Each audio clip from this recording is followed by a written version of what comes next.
रोज रात को तारे करते हैं आसमान में शाइन। स्वागत है तुम्हारा इन वीकली फिल्मी रिपोर्ट एपिसोड 9, जिसमें हम चर्चा करेंगे बॉलीवुड से साउथ तक सारी हफ्ते भर की न्यूज़ के बारे में। वैसे तो ये वीडियो कल यानी सैटरडे को आने वाली थी, लेकिन वो अक्षय कुमार वाली वीडियो पहले से ही शेड्यूल्ड थी, तो मैंने सोचा कि एक दिन संडे को ही डाल देते हैं। इसमें मेरा क्या जाता है। तो चलिए शुरू करते हैं आज के इस एपिसोड को। तो सबसे पहली न्यूज़ है अक्षय कुमार की अपकमिंग फिल्म भूत बंगला के बारे में, जहां इस फिल्म की शूटिंग शुरू हो चुकी है और वही इस फिल्म में जितने भी कॉमेडियंस अपनी कॉमेडी का जलवा बिखेरेंगे वो सभी साथ आ चुके हैं। वही प्रभास द राजा साहब में हॉरर कॉमेडी की एक दुर्लभ शैली को एक्सप्लोर करने के लिए पूरी तरह से तैयार है। इस और कई अन्य कारकों को ध्यान में रखते हुए फिल्म को लेकर लोगों में काफ़ी उत्सुकता है और उम्मीदें दिन ब दिन बढ़ती जा रही है। हालांकि प्रशंसकों को ये जानकर निराशा हो सकती है कि इस साल गर्मियों में रिलीज़ होने वाली फिल्म की रिलीज़ को थोड़ा आगे बढ़ा दिया जा सकता है। नई रिलीज़ डेट का खुलासा होना अभी बाकी है।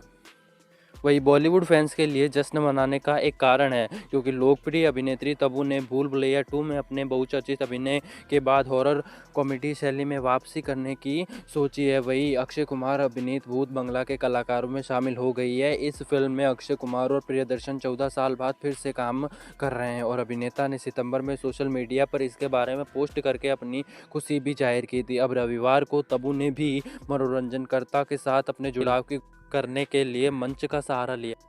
और वही मिन्नर मुरली की शानदार सफलता के बाद बेसिल जोसेफ ने सुपर हीरो ड्रामा में अपनी गहरी रुचि व्यक्त की और कहा जा रहा था कि फिल्म निर्माता इस बहुप्रशंसित टोविनो थॉमस स्टारर के सीक्वल पर काम कर रहे थे। बाद में अफवाहों ने सुझाव दिया कि फिल्म निर्माता रणवीर सिंह के साथ भारतीय सुपर हीरो शक्तिमान से प्रेरित एक सुपर हीरो ड्रामा का निर्देशन कर रहे हैं। अब नवीनतम रिपोर्टों ने संकेत दिया है कि वामिका गब्बी इस मनोरंजक फिल्म में मुख्य भूमिका में नजर आ सकती है। वही जोया अख्तर द्वारा निर्देशित बहुचर्चित फिल्म गली बॉय अगले महीने अपनी रिलीज के 6 साल पूरे कर लेगी।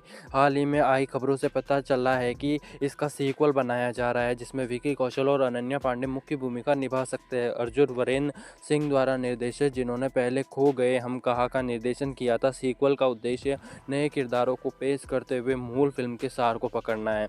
वही बॉलीवुड एक्टर रणबीर कपूर अप्रैल 2026 में बहुप्रतीक्षित धूम 4 की शूटिंग शुरू करने के लिए तैयार है। इंडिया टुडे की एक रिपोर्ट के अनुसार YRF समर्थित एक्शन फ्रेंचाइजी में रणबीर कपूर एक नई और रोमांचक भूमिका निभाते हुए दिखाई देंगे और ब्लॉकबस्टर सीरीज में उनकी पहली उपस्थिति होगी। धूम 4 में उतरने से पहले रणबीर कपूर को रामायण और लव एंड वॉर सहित अपने चल रहे प्रोजेक्ट्स को पूरा करने की उम्मीद है। फिल्म अभी प्री प्रोडक्शन में है, जिसमें 2 मुख्य महिला किरदारों और एक खलनायक के लिए कास्टिंग चल रही है। वही प्रोड्यूसर निखिल द्विवेदी ने अपनी सोशल मीडिया पर अपनी आने वाली फिल्म नागिन के स्क्रिप्ट की एक झलक शेयर की है। साथ ही कैप्शन में लिखा है मकर संक्रांति और फाइनली। हालांकि इस बार प्रोड्यूसर निखिल द्विवेदी ने श्रद्धा कपूर का नाम मेंशन नहीं किया है, जबकि अक्टूबर 2020 में अनाउंस हुई नागिन में श्रद्धा कपूर को लीड रोल में साइन किया गया था।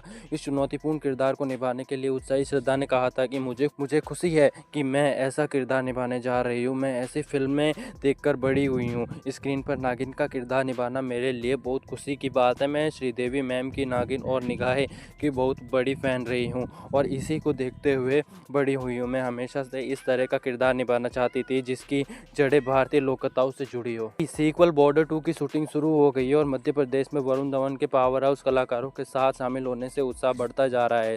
झांसी के सशस्त्र सैन्य छावनी क्षेत्र में स्थापित इस फिल्म का उद्देश्य फ्रेंचाइज की केंद्रीय भावनाओं और वीरता को दर्शाना है, जिसमें एक्शन दृश्यों और ड्रामा के साथ एक कथानक भी शामिल है। बॉर्डर 2 को भूषण कुमार, कृष्ण कुमार, JP दत्ता और निधि दत्ता सहित एक बेहतरीन प्रोडक्शन टीम द्वारा समर्थित किया गया है। अनुराग सिंह द्वारा निर्देशित गुलशन कुमार और T सीरीज द्वारा JP दत्ता की JP फिल्म्स के सहयोग से प्रस्तुत सीक्वल दर्शकों को देशभक्ति, साहस और बलिदान की एक शानदार यात्रा पर ले जाने का वादा करती है। अपने कैलेंडर पर निशान लगा ले, क्योंकि बॉर्डर 2 23 जनवरी 2026 को बड़े पैमाने पर रिलीज होने के लिए तैयार है।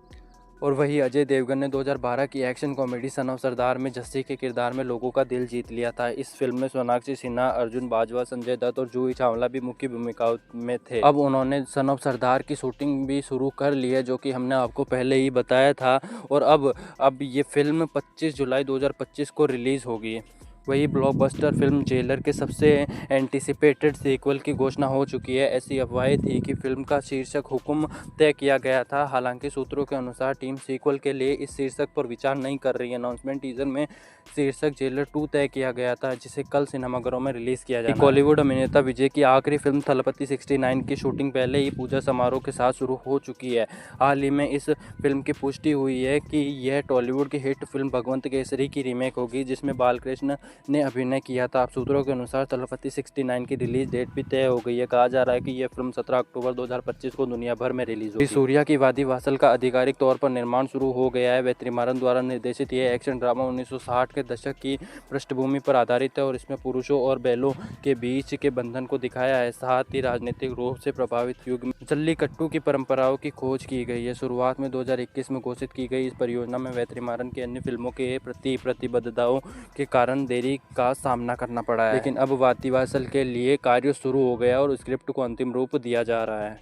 हनुमान की ब्लॉकबस्टर सफलता के बाद तेजा सज्जा की अगली परियोजना की फिल्म की घोषणा की गई और इसका शीर्षक मिराई रखा गया। अशोक महान से जुड़ी एक मिथक पर आधारित इस फिल्म में रितिका नायक भी है और इसका निर्देशन कार्तिक गट्टामनी ने किया है। यह फिल्म ऐतिहासिक पृष्ठभूमि के साथ बड़े पैमाने पर अच्छाई बनाम बुराई की कहानी बताएगी। इस फिल्म को तेलुगु, तमिल, कन्नड़, मलयालम, हिंदी, बंगाली, मराठी और चीनी में रिलीज किया जाएगा। टीजी विश्व प्रसाद पीपल मीडिया फैक्ट्री के तहत मिराई का निर्माण कर रहे हैं। वही लोकेश के ड्रीम प्रोजेक्ट में आमिर खान ने सूर्या की जगह ली है। लोकेश कनागराज के आधिकारिक तौर पर कहा कि उनका ड्रीम प्रोजेक्ट इरुम्बु काई मायावी है। यह भी कहा गया कि इस फिल्म के बारे में सूर्या से चर्चा हुई थी। प्रशंसकों को उम्मीद थी कि यह सूर्या के करियर का सबसे बड़ा प्रोजेक्ट होगा। अब बॉलीवुड सर्कल से ताज़ा खबर यह है कि इस प्रोजेक्ट के लिए लोकेश कनागराज आमिर खान से बातचीत कर रहे हैं। लोकेश कनागराज और आमिर फिलहाल कुली के लिए काम कर रहे हैं, जिसमें बॉलीवुड अभिनेता कैमियो में दिखाई देंगे और उन्होंने एक फुल लेंथ फिल्म की भी योजना बनाई है। फिल्म का नाम इरुम्बु काई मायावी बताया जा रहा है और तेलुगु फिल्म इंडस्ट्री के प्रसिद्ध प्रोडक्शन हाउस मैत्री मूवी मेकर्स इस फिल्म का निर्माण कर रहे हैं। लोकेश के ड्रीम प्रोजेक्ट में आमिर खान ने सूर्या की जगह ले ली है। लोकेश वर्तमान में रजनीकांत की कुली पर काम कर रहे हैं और उसके बाद वो कैथी 2 पर काम करेंगे, इसलिए आमिर का प्रोजेक्ट कैथी 2 के बाद शुरू हो सकता है।